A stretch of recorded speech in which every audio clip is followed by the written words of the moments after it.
Bengaluru rave party వ్యవహారం తెలుగు రాష్ట్రాల్లో hot టాపిక్గా మారింది. నిన్న జరిగిన ఈ పార్టీకి తెలుగు రాష్ట్రాల నుంచి పలువురు ప్రముఖులు, బడా సెలబ్రిటీలు, వీఐపీలు, టెకీలు హాజరైనట్టుగా తెలుస్తోంది. అయితే ఈ రేవ్ పార్టీలో టాలీవుడ్ యాంకర్, నటి హేమ వంటి వారున్నారని తెలుస్తోంది. అయితే హేమ తాను హైదరాబాద్లోనే ఉన్నానంటూ వీడియో విడుదల చేస్తుంది.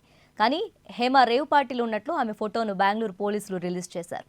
తప్పుడు ప్రకటనతో వీడియో రిలీజ్ చేసిన హేమపై బెంగళూరు పోలీసులు మరో కేసు నమోదు చేసే అవకాశం ఉంది.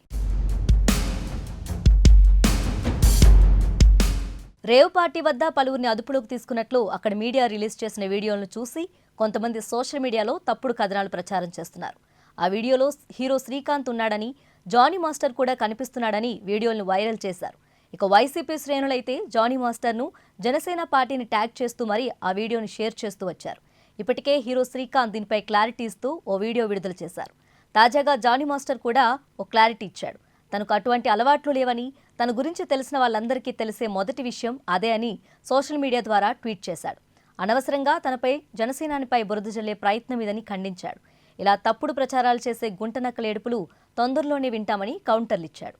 ఈ పుకార్ల వెనుక నిజాలు తెలుసుకోకుండా నమ్మేసి నోటికొచ్చినట్లు మాట్లాడేస్తున్న వారి మనస్థితిని చూస్తే జాలేస్తుందన్నారు.